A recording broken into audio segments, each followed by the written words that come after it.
Welcome to personal finance bulletin money time. मैं हूं आपके साथ मीनू शर्मा और इस बुलेटिन में मैं आपको बताऊंगी आपकी जेब और जिंदगी पर असर डालने वाली पर्सनल फाइनेंस, बिजनेस और पॉलिसी से जुड़ी तमाम बड़ी खबरें।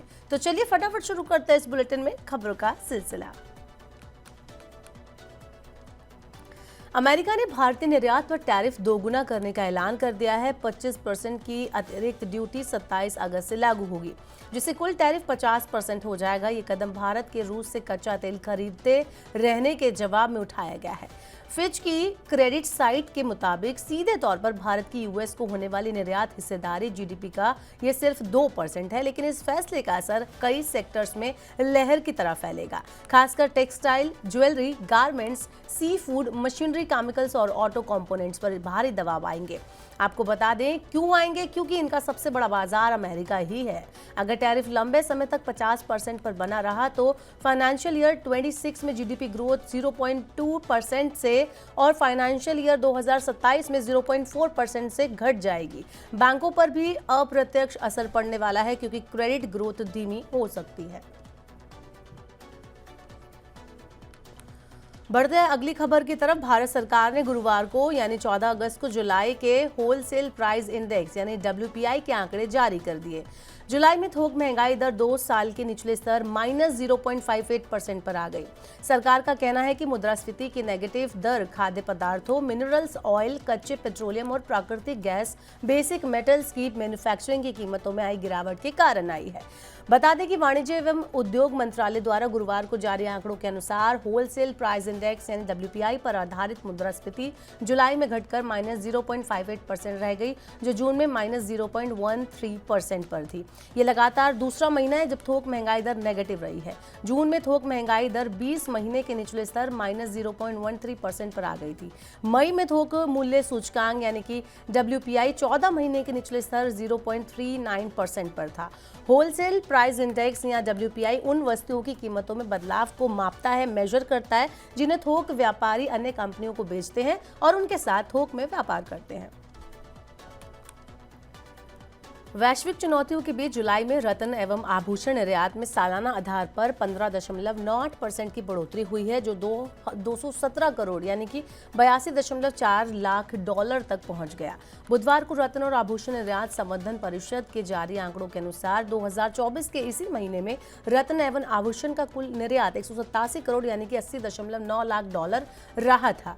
GJEPC के चेयरमैन किरीट भंसाली ने कहा है कि जुलाई का निर्यात बेहतर रहा है और हमारे उद्योगों के लिए ये एक उत्साहजनक संकेत है। साथ ही उन्होंने ये भी कहा कि मुख्य रूप से India international jewellery show premiere के दौरान सफल ऑर्डर बुकिंग, साथ ही साथ हांगकांग बाजार में मजबूत वापसी से इसे और ज्यादा बढ़ावा मिला है। भंसाली के अनुसार ये प्रदर्शन उत्साहजनक है, खासकर जब ये अमेरिकी शुल्क के मौजूदा प्रभाव जैसे वैश्विक चुनौतियों के बीच आया है। भारतीय रिजर्व बैंक ने बैंकों में चेक जमा करने के नियमों में नया बदलाव किया है। अभी तक जहां चेक क्लियर होने में 1 से 2 कार्य दिवस यानी कि वर्किंग डेज लगते थे, वहीं 4 अक्टूबर 2025 से इंतजार कुछ ही घंटों में खत्म हो जाएगा। इस बदलाव से ग्राहकों को पेमेंट जल्दी मिलेगी, साथ ही साथ बैंकों के बीच निपटान का जो प्रोसेस है वो भी तेज हो जाएगा। अभी देश में चेक क्लियरेंस जो है वो CTS के जरिए होता है, जिसमें चेक को स्कैन करके बैंकिंग नेटवर्क में भेजा जाता है और निपटान बैच प्रोसेसिंग के जरिए किया जाता है। इस प्रोसेस में आमतौर पर T+1 यानी कि 1 से 2 वर्किंग डेज लगते हैं। मतलब अगर आपने सोमवार को चेक जमा किया है तो ये मंगलवार या बुधवार को आपके अकाउंट में क्लियर होकर आता है। लेकिन अब RBI इस सिस्टम को पूरी तरह से बदलने वाला है।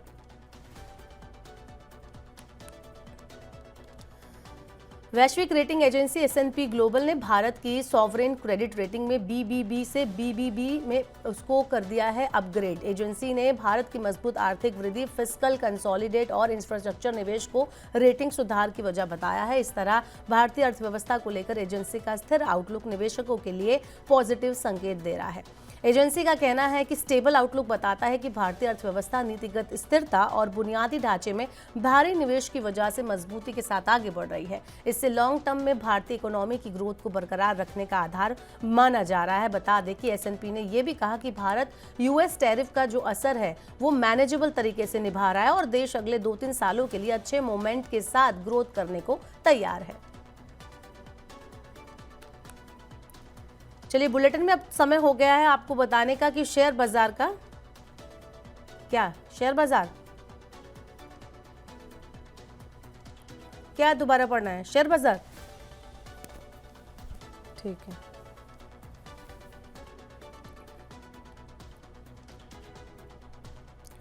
चलिए बुलेटिन में समय हो गया है, जानते हैं आज बाजार का क्या हाल रहा। तो एशियाई बाजारों में तेजी के साथ गुरुवार के कारोबारी सत्र की शुरुआत में भारतीय बेंचमार्क इंडेक्स, सेंसेक्स और निफ्टी में बढ़त दर्ज की गई। हालांकि यूक्रेन संघर्ष पर रूस अमेरिका वार्ता से पहले निवेशकों की सतर्कता ने बाजार की गति को नियंत्रित रखा।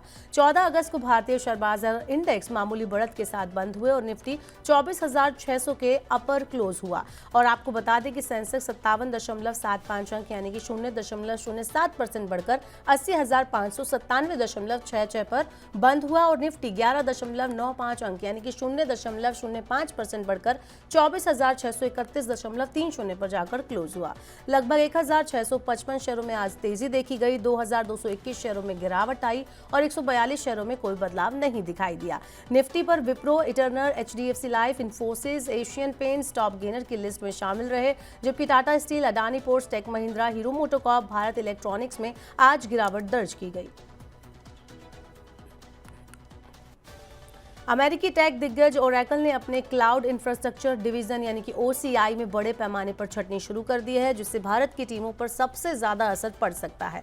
आपको बता दें कि डेटा सेंटर डायनामिक्स की रिपोर्ट के मुताबिक इस हफ्ते OCI यूनिट के कर्मचारियों को बताया गया कि उनकी पोजीशन खत्म कर दी गई है। हालांकि कंपनी ने अभी तक आधिकारिक बयान जारी नहीं किया है और न ही सटीक संख्या बताई है, लेकिन रिपोर्ट में अनुमान लगाया गया है कि सैकड़ों पद खत्म कर दिए गए हैं, जिनमें सबसे ज्यादा असर भारत और अमेरिका में हुआ है। ये कदम कंपनी के AI इंफ्रास्ट्रक्चर में ज्यादा निवेश और ग्लोबल बिजनेस कॉस्ट को मैनेज करने के लिए उठाया गया है। अमेरिका में लागू ट्रम्प टैरिफ जैसे फैसलों ने तकनीकी उपकरणों और डेटा सेंटर हार्डवेयर की कीमतों को बढ़ा दिया है, जिससे क्लाउड कंपनियां खर्च घटाने के लिए टीम रीस्ट्रक्चरिंग कर रही हैं।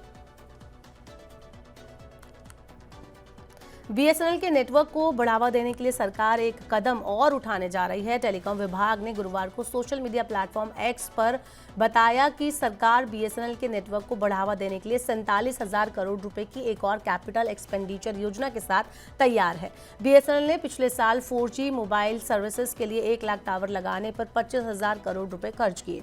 टेलीकॉम विभाग ने बताया कि केंद्रीय दूरसंचार मंत्री ज्योतिरादित्य सिंधिया के हवाले से कहा गया कि BSNL के लिए हमारे पास लगभग 47,000 करोड़ रुपए की एक और कैपेक्स योजना है। इस बीच BSNL ने पिछले साल के दौरान अपना अब तक का सबसे ज्यादा 25,000 करोड़ रुपए का पूंजीगत व्यय भी किया है। तो फिलहाल के लिए आज के मनी टाइम में इतना ही। वक्त हो गया आपसे विदा लेने का। अब आपसे होगी कल मुलाकात। पर्सनल फाइनेंस से जुड़ी खबरों को पढ़ने, सुनने, उनसे जुड़े खास कार्यक्रमों को देखने के लिए आप मनी9 के YouTube चैनल को जरूर सब्सक्राइब कर लें। साथ ही आज का हमारा मनी टाइम आपको कैसा लगा, नीचे कमेंट बॉक्स में अपना फीडबैक हमें देना ना भूलें। फिलहाल के लिए इस बुलेटिन में इतना ही। बने रहिए मनी9 के साथ। नमस्कार, शुभ रात्रि।